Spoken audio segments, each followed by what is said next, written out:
Hello dear students, welcome to my channel Santosh English Classes. Today I am going to teach you the summary of Song of Myself, which has been composed by Walt Whitman. तो जैसा कि आप लोगों को पता है कि हम लोग आज सॉन्ग ऑफ माई सेल्फ का समरी पढ़ने जा रहे हैं, और इसके जो पोइट हैं वो हैं वर्ल्ड विटमैन, जिनका जन्म क्या लिखा हुआ है देखिएगा आप लोग थोड़ा ध्यान से, कि जिनका जन्म 31 मई 1819 में हुआ, यानी कि 31 मई 1819 में उनका जन्म हुआ। कहाँ पे? वेस्ट हिल्स, न्यूयॉर्क, जो कि यूनाइटेड स्टेट में आता है। साथ ही आप ये भी देख रहे होंगे यहाँ पे उनका डाइड मतलब होता है मृत्यु, तो वो कब मरे, तो उनकी मृत्यु 26 मार्च 1892 में हुई, जो कहाँ पे है? Camden, New Jersey United State of America का एक स्टेट है। ठीक है, तो इसका नेशनलिटी, तो अब क्योंकि यूनाइटेड नेशन है तो यूनाइटेड स्टेट ऑफ अमेरिका है, तो इनका नेशनलिटी क्या होगा? अमेरिकन होगा। और वो कौन कौन से अवार्ड उन्होंने जीता, उसके बारे में भी थोड़ा हम लोग देख लेते हैं, क्योंकि आपके एग्जाम में ये पूछे जाते हैं। गोल्डन काइट अवार्ड उन्होंने जीता। किस लिए मिला उनको? पिक्चर बुक इलस्ट्रेशन के लिए, यानी कि फॉर पिक्चर बुक इलस्ट्रेशन, यानी कि उन्होंने एक किताब का प्रकाशन किया जिसमें पिक्चर के थ्रू वो कहानियों को बताते थे, पिक्चर के थ्रू जो है वो पोएम को बताते थे, इसलिए उन्हें तो ये अवार्ड मिला। साथ ही आपको एग्जाम में ये भी बहुत इंपॉर्टेंट है कि आपको पूछता है, देखिए आपको पता है सॉन्ग ऑफ माई सेल्फ तो इन्होंने लिखा, साथ ही एग्जाम में पूछा गया क्वेश्चन से लीव्स ऑफ ग्रास इनके द्वारा लिखा गया है, तो लीव्स ऑफ ग्रास याद रखिएगा, ये इंपॉर्टेंट है। ओ कैप्टन माई कैप्टन ये ज्यादा इतना इंपॉर्टेंट नहीं, लेकिन फिर भी याद रखिएगा। तो हम लोग अब समरी पढ़ने जा रहे हैं। समरी का मतलब क्या? सारांश। पहले आप लोग थोड़ा सा इसका समझिए, सॉन्ग ऑफ माई सेल्फ का मतलब क्या होता है? सॉन्ग ऑफ माई सेल्फ का मतलब होता है कि खुद का गीत, मतलब कवि क्या कहना चाह रहा है कि वो उनका ऐसा मानना है कि जो लोग हैं, जो जनता है, उनमें वो जो मैं फील करता हूँ वो भी वही फील करते होंगे, जो मेरे साथ हो रहा है वो उनके साथ भी होता होगा। यदि मैं खुश हूँ तो वो भी खुश रहते होंगे। इसका ये मतलब नहीं कि वो जब खुश है तभी, मतलब कि खुशी सबके लाइफ में आता है, खुशी जो है पार्ट है लाइफ का। साथ ही वो कहते हैं यदि मेरा जो ब्लड है, ब्लड का जो कतरा है, जो लाल रंग का, वो ऑल ह्यूमन बींग्स में, जितने भी मानव जाति हैं, सब में लाल रंग के ही खून कतरे होंगे। धर्म के नाम पर, धार्मिक त्योहार के नाम पर लोग आपस में लड़ते क्यों हैं, इसी बारे में उन्होंने आज इस पोएम में आप लोगों को समरी के माध्यम से मैं आप लोगों को बताने जा रहा हूँ। ध्यान से देखिए क्या कहता है summary.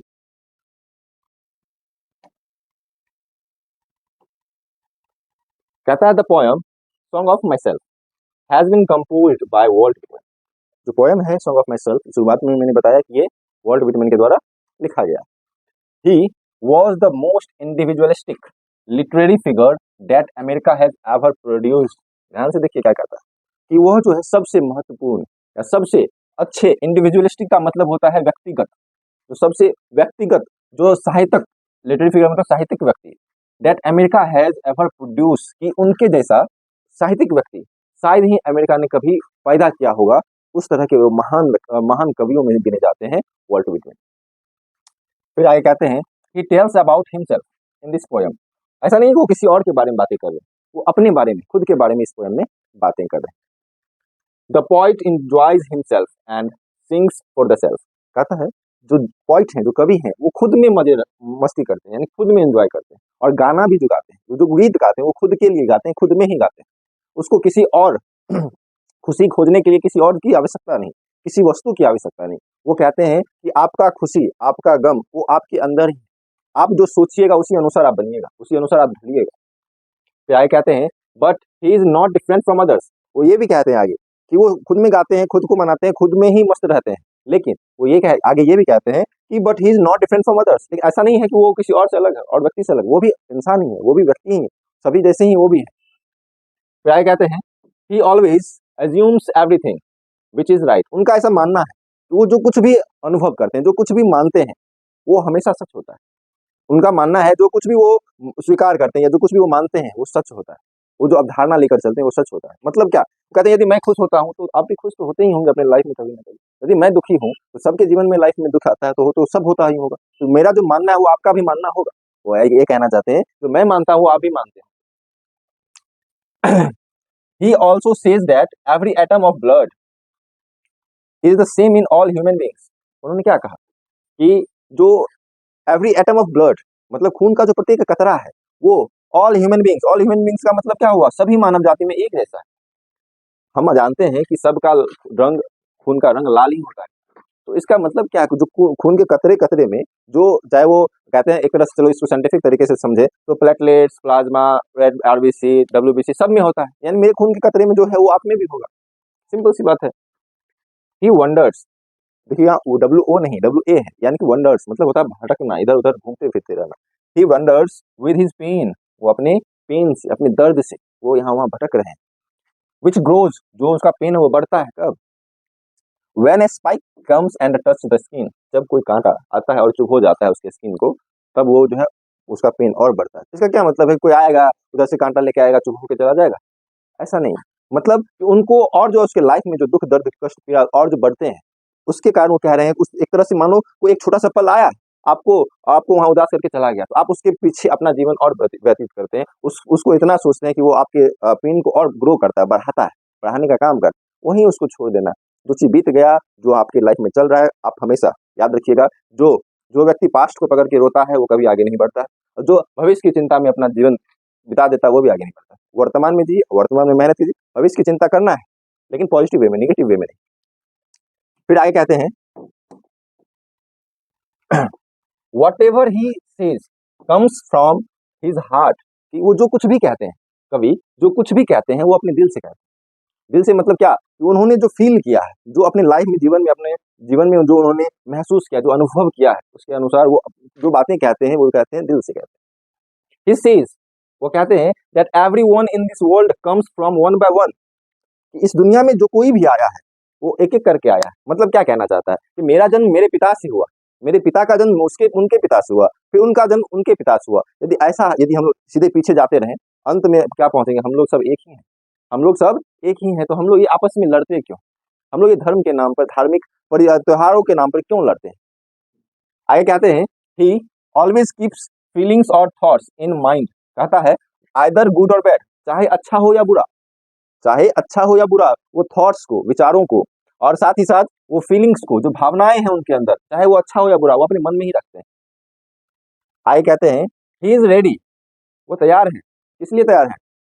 For every danger in his life, जो कोई भी खतरा उनके जीवन में आएगा उसके लिए भी तैयार रहना चाहिए। मतलब हमें वर्तमान के साथ साथ ये याद रखना चाहिए कि हमें जो है आने वाले खतरा से भी बच के रहना चाहिए, जो खतरा हम झेल सकते हैं उसके लिए भी हमें तैयार रहना चाहिए। ऐसा नहीं, मान लो आप कोई पढ़ाई कर रहे हैं, आपको ये पता है कि आप कुछ दिन बाद मान लीजिए बीमार हो जाएंगे या कुछ भी, तो उस खतरा से भी आप जो है क्या कहते हैं, अपने आप को उगा के रखिए, कि ताकि जो है आपको आने वाले समय में उस खतरा को आप झेल पाए। वही वो कहते हैं कभी कि वो हर खतरे के लिए तैयार है। ऐसा नहीं है कि खतरा का तैयारी नहीं। अब जैसे मान लीजिए आपको मान लीजिए आप एक युद्ध पोत पे खड़े हैं, आपको आपका एक साम्राज्य है, आपके चारों ओर आपका दुश्मन है, आप क्या कीजिएगा कि आप तैयार नहीं रहिएगा, आप खतरा के लिए भी तैयार रहिएगा। उसी तरह ये कभी कहना चाहते हैं कि हर खतरे के लिए तैयार रहो। फिर आगे कहते हैं he accepts that life is not a bed of roses, इस बात को स्वीकार कर लिए, कभी इस बात को स्वीकार कर लिए हैं, और आप में से भी बहुत बच्चे अभी इतना कम उम्र में भी इस बात को आप भी स्वीकार करेंगे। बोले ना, कभी जो कहते हैं, कभी कहते हैं जो जो वो मानते हैं, वो आपको भी, आप लोग भी मानते जरूर हो। कहते हैं कभी कि जीवन जो है फूलों की सेज नहीं। बात भी सही है, फूलों की सेज नहीं है जीवन। It is full of difficulties, it is full of difficulties and happiness as well. जीवन जो है वो फूलों की सेज नहीं, कठिनाइयों से भरा हुआ है।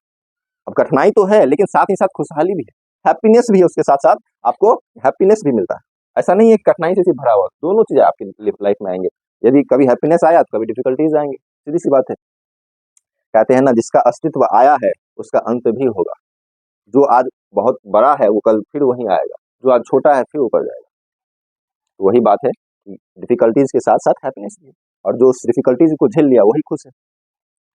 It is the finest gift given by God, आपको जो ये जीवन मिला है, ये भगवान के द्वारा दिया गया एक अनमोल कैसे तो उपहार है। ये उपहार ही है ना। कहते हैं ना, हमारे पुराणों में कहा जाता है 84 लाख योनियों के बाद जन्म होता है इंसान।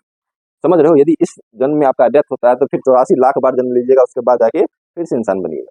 तो सोचो कितना वो काल चलेगा। तो कुछ ऐसा काम करो कि जो हमेशा के लिए जीवित रहो।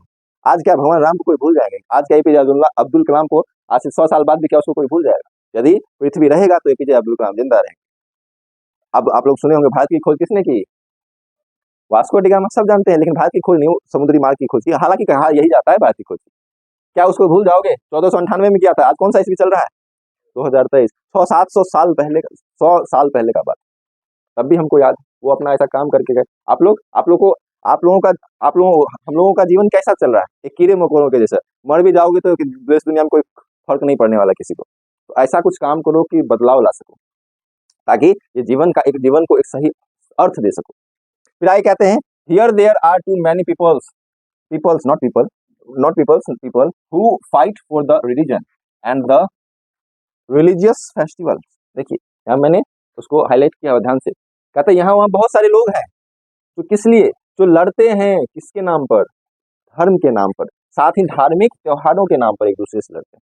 क्यों लड़ना इस जीवन में, एक तो जीवन मिला है उसमें भी लड़ाई में ही बिता दोगे तो अपने इस जीवन का कोई मतलब ही नहीं।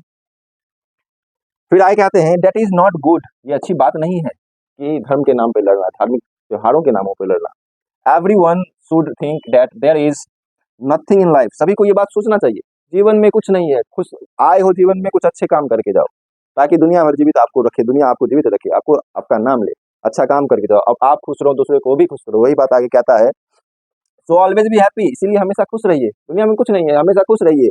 And try to make others happy, और कोशिश ये करिए कि कैसे दूसरों को खुश रख सके।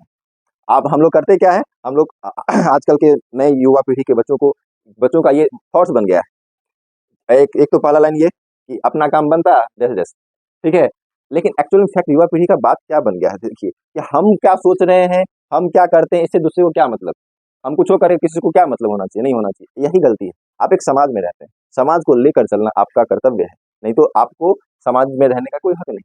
इसलिए अपने कृत्यों का मतलब अपने कामों से कभी भी दूसरों को चोट ना पहुंचे, कभी भी ये ना सोचिए, कभी भी ये ना करिए कि दूसरे इस आपके काम से दुख हो। आपके परिवार को तो छोड़िए, आपके परिवार के बाहर के लोगों के लिए बोल रहे हैं, आपका परिवार तो जब तक आप कमाइएगा खुश रहेंगे, नहीं कमाइएगा तो ऐसे ही रहेगा। तो आज के लिए सम ऑफ माई सेल्फ खत्म होता है। यदि आप लोगों को वीडियो अच्छा लगा हो तो शेयर कीजिए, लाइक कीजिए और जरूर सब्सक्राइब करके जाइएगा। Thank you.